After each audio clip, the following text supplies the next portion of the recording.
Selamat datang rekan-rekan di channel ini. Video kali ini kita akan membahas terkait dengan skema yang disiapkan oleh pemerintah terkait dengan penanganan persoalan tenaga honorer 2024. Informasi selengkapnya ditonton secara lengkap video ini agar rekan-rekan sekalian bisa menerima informasi ini secara utuh dan menyeluruh.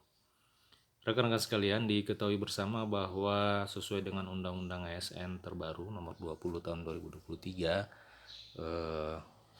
di mana di aturan tersebut penataan dan penyelesaian persoalan tenaga honorer itu diberikan tenggat waktu paling lambat tanggal 31 Desember 2024. Nah, sampai dengan saat ini teknis, mekanisme, serta tahapan yang akan dilakukan oleh pemerintah terkait dengan penanganan persoalan tenaga honorer itu belum dirincikan secara jelas melalui sebuah regulasi, melalui aturan turunan dari Undang-Undang ASN tahun 2023. Namun dari beberapa pernyataan Menpan diperoleh beberapa kesimpulan, setidaknya ada 3 skema yang disiapkan oleh pemerintah untuk menyelesaikan persoalan tenaga honorer 2024. Skema yang pertama adalah melalui skema pemeringkatan. Kategori prioritas yang sangat diuntungkan dengan skema pemeringkatan di dalam pengangkatan tenaga honorer menjadi P3K 2024 ini. Kategori prioritas di sini dimaksud adalah sesuai dengan kita lihat pada saat seleksi calon aparatur sipil negara dan pengangkatan honorer akhir tahun 2023 yang lalu, di mana kategori prioritas yakni para kategori 2, ya, para kategori 2 di seluruh jabatan formasi, baik itu formasi honorer teknis, kesehatan maupun guru. Kategori 2 merupakan kategori prioritas di dalam pengangkatan tenaga honorer. Sehingga dari seleksi yang dilakukan, meskipun kategori 2 ini mendapatkan nilai yang cukup rendah dibandingkan dengan non kategori 2, maka dapat dipastikan kategori 2 dapat berhasil lulus, ya. Dapat berhasil lulus dan diangkat menjadi P3K. Nah, skema yang pertama adalah skema pemeringkatan. Skema pemeringkatan ini juga dikaitkan dengan rencana validasi dokumen dan persyaratan administrasi bagi rekan-rekan honorer yang telah terdata di dalam database PKN. Skema pemeringkatan sebagaimana diberitakan bahwa honorer yang lolos validasi dokumen atau persyaratan administrasi selanjutnya nanti akan dimasukkan ke dalam platform khusus untuk dipantau kinerjanya. Nah, lalu honorer yang telah masuk ke dalam platform khusus ini serta memberikan kinerja terbaik, maka secara otomatis diangkat menjadi P3K 2024.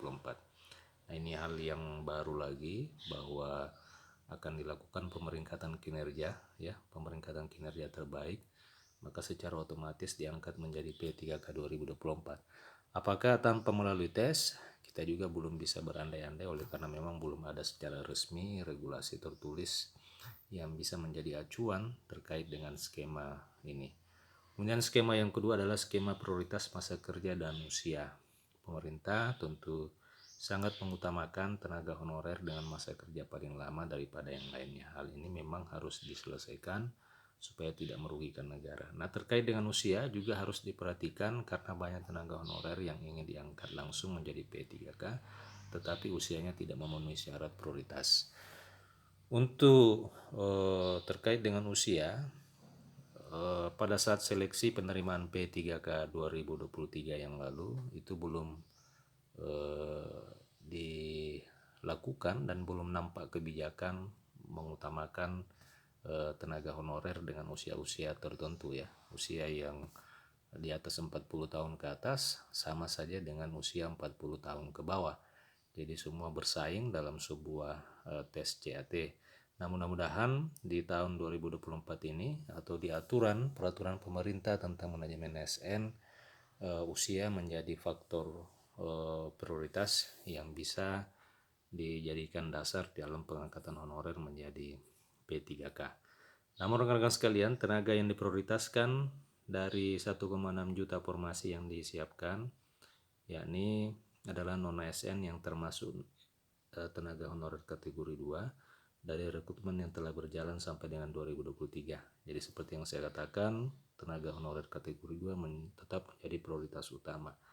Tenaga honorer prioritas yang dilihat dari masa kerja dan usia sesuai amanah Undang-Undang ASN 2023 adalah honorer yang sudah mengabdi paling lama di atas 5 tahun. Nah, selain tenaga honorer kategori 2, ternyata untuk honorer yang memiliki masa kerja di atas 5 tahun, ini juga berpeluang untuk bisa diangkat langsung menjadi P3K.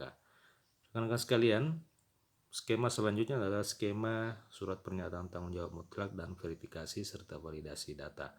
Dijelaskan dari total 2,3 juta tenaga honorer tersebut, yakni mereka yang telah memiliki surat pernyataan tanggung jawab mutlak, yakni sebanyak 2,3 juta orang. Lalu total non-ASN atau honorer yang lolos seleksi dan telah diangkat menjadi ASN itu berjumlah 749.000 orang. Jadi masih ada sekitar 1,6 juta ya, 1,6 juta orang tenaga honorer yang telah memiliki surat pernyataan tanggung jawab mutlak. Jadi tenaga honorer yang telah dijamin oleh surat pernyataan tanggung jawab mutlak adalah tenaga honorer yang telah terdata di dalam database Badan Kepegawaian Negara, karena sebagaimana diketahui bersama bahwa pada saat pendataan yang dilakukan oleh BKN di akhir tahun 2022 yang lalu, syarat yang dipersyaratkan di dalam pendataan tersebut adalah surat pernyataan tanggung jawab mutlak baik dari pribadi honorer maupun dari pejabat pembina kepegawaian. Selain itu rekan-rekan sekalian, baru-baru ini juga beredar surat pemetaan ya khusus untuk tenaga honorer tenaga kependidikan. Baru-baru ini beredar di beberapa pemerintah daerah, dilakukan kembali pemetaan dan yang disertai dengan surat pernyataan tanggung jawab mutlak.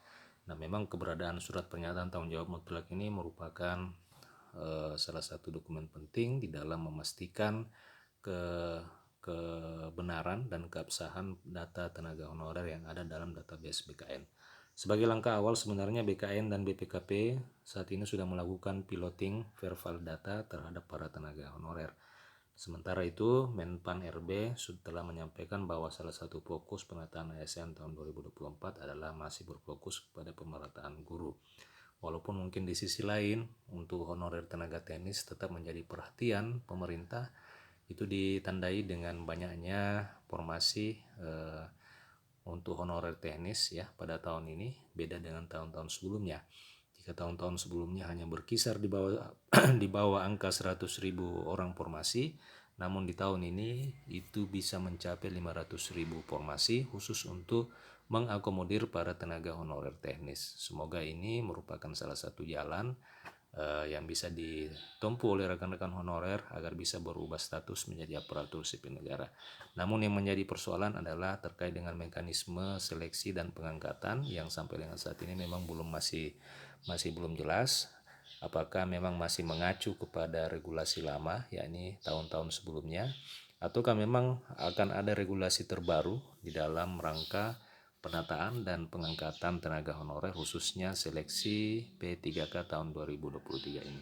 Nah, rekan-rekan sekalian, demikian 3 rencana mekanisme pengangkatan honorer menjadi P3K pada tahun 2024 ini. Semoga informasi ini bermanfaat. Jika ada saran, komentar, silakan tuliskan di kolom komentar video ini. Insya Allah saya akan membantu menjawab melalui penjelasan di video-video saya selanjutnya. Terima kasih telah menyaksikan. Sampai jumpa di video berikutnya.